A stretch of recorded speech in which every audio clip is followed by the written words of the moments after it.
welcomes after the Iranian Revolution has taken place.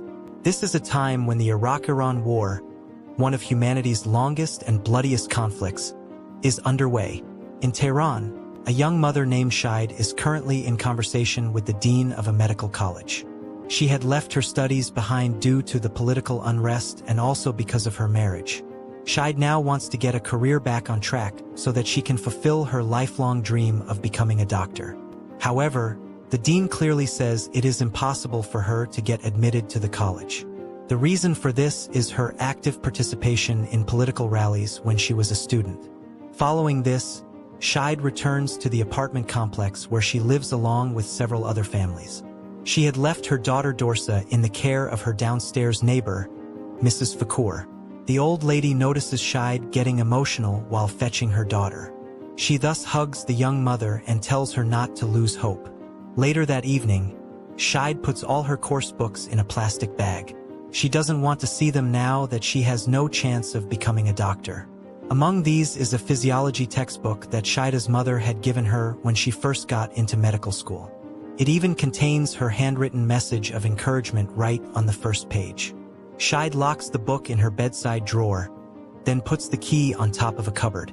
Shortly afterwards, her husband, Iraj, arrives home after a long day of work. It is revealed that he is a doctor and in fact was Shideh's classmate in medical school. She tells him about everything that happened earlier while barely holding back her tears. Iraj is sympathetic towards her but alludes to the fact that it is better for their family if she doesn't continue her studies. The comment offends Shideh, but before she can say anything, loud alarms start blaring outside.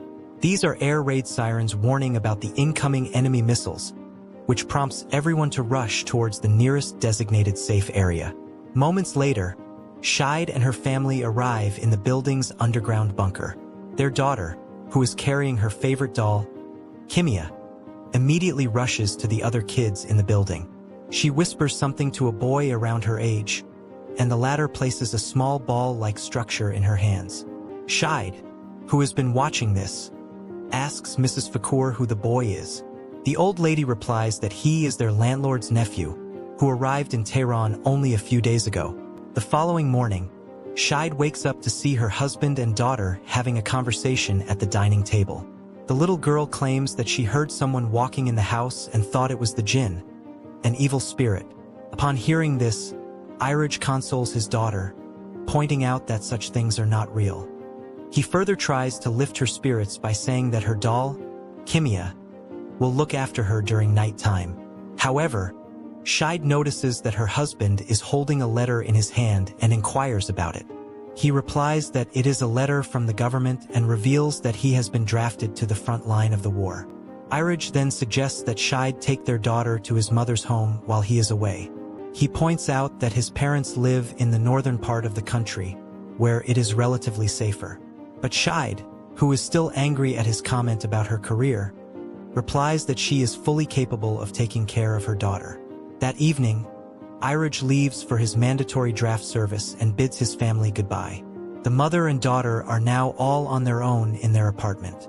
The following morning, Dorsa asks her mother if she can sleep with her tonight. The latter senses that the little girl is unusually anxious and asks if everything is okay. Dorsa eventually reveals that she is scared about jinn, which is why she can't fall asleep properly. Shideh sternly tells her that jinn are fictional characters made to scare naughty children. However, the little girl replies that Mehdi told her about such evil entities who want to hurt innocent people. Upon hearing this, Shideh realizes that Mehdi is the new kid that she saw in the bunker a few days ago. Shortly afterwards, she goes to their landlord's apartment, where she is greeted by his wife, Mrs. Ibrahimi. Shideh reveals that her relative Mehdi had been telling scary stories to Dorsa. This is causing the poor child to have nightmares at night. However, the landlady says Dorsa must have made a mistake, as Mehdi is mute. His parents died several months ago in the war, and he has not uttered a word ever since. This revelation leaves Shideh speechless, and she heads back upstairs. Later that afternoon, she is playing with Dorsa in their apartment when the phone rings. Shideh quickly picks it up, and to her relief, hears her husband's voice from the other end. He tells her things are difficult on the front line, but he is doing fine. Iraj also urges her to head to his parents' house in the northern part of the country. Turns out he has been hearing news of several missiles being launched towards Tehran. However, Shideh refuses to abandon their home, simply on the basis of a rumor. After the call, she listens to the news on the radio about any potential attack on Tehran. She is continually disturbed by her daughter, who is in a playful mood. Shideh initially tries to ignore her, but when the kid keeps pestering, she loses her mind. She throws away Dorsa's doll and scolds her bitterly.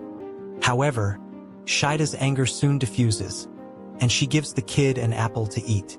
The mother and daughter are about to have lunch, when suddenly, the whole building begins to shake. Worried, Shideh tells her daughter to follow and quickly runs towards the staircase. The kid initially obliges, but then she returns to get her doll Kimia, which she had forgotten in the living room. A few seconds later, Shideh finally realizes that her daughter isn't behind her and sprints back to her apartment.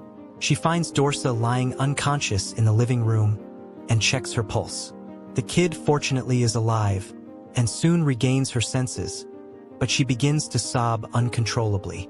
She tries to tell something to her mother, when suddenly their upstairs neighbor, Noor, barges in. Turns out, a missile has dropped into the building, and Noor's father is seriously hurt.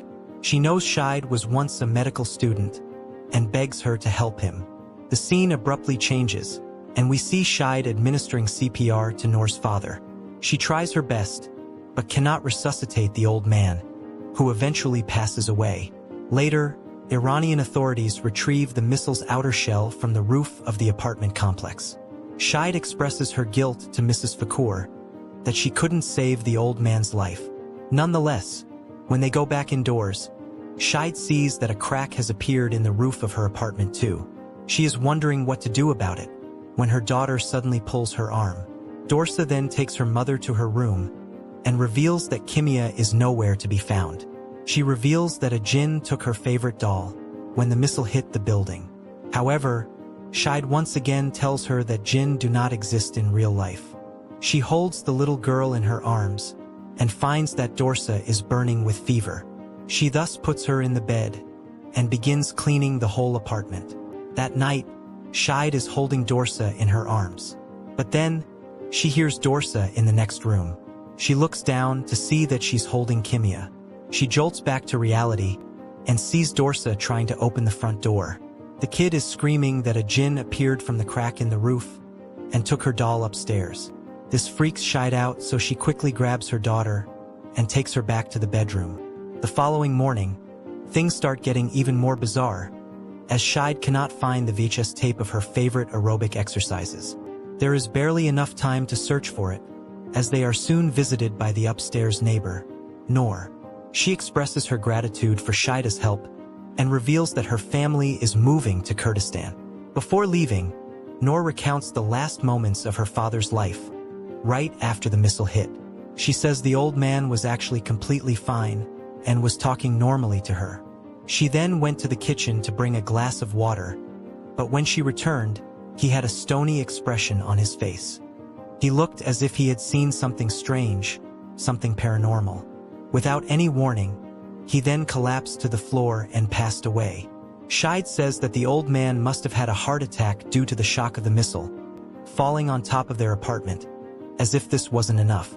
That night, Shideh has yet another nightmare. This time, she sees an apparition of her husband lying in bed next to her. The entity quickly begins to choke her, while saying that he has come to take Dorsa. But Shideh somehow manages to free herself from the grasp of this creepy figure and yells for help. Shortly afterwards, Mr. and Mrs. Fakour come to check on her, and she tells them everything that she saw. They check her bedroom and even under the bed, but find no one in there. This event leaves Shideh baffled, but she insists that whatever she saw felt extremely real. A few days later, Shideh is busy in her kitchen, preparing for lunch. She is about to throw some leftovers in the dustbin when she sees the VHS tape of her favorite aerobics dumped in there. It is completely destroyed, and Shideh suspects her daughter's hand behind it. She goes to the living room to confront Dorsa, only to see that the kid has sneaked out. Frightened, Shideh rushes outside and sees that the kid is frantically knocking on the door of their upstairs neighbor. She quickly runs to her daughter and embraces her tightly, pulling her away from the door. Dorsa, however, keeps shouting that the jinn has taken her doll inside that apartment. After putting her daughter back in her bedroom, Shideh visits Mrs. Ibrahimi. She hands the landlady the rent for this month and begins to have a conversation about her daughter. Mrs. Ibrahimi is a religious woman and doesn't hesitate to say that Dorsa may have been possessed by a jinn. According to her, these evil spirits travel from one place to another with the wind until they find someone to possess. Shideh knows that the landlady heard her daughter banging frantically on the topmost apartment's front door. She clarifies that Dorsa is simply delirious from fever and thinks that her favorite doll is locked upstairs.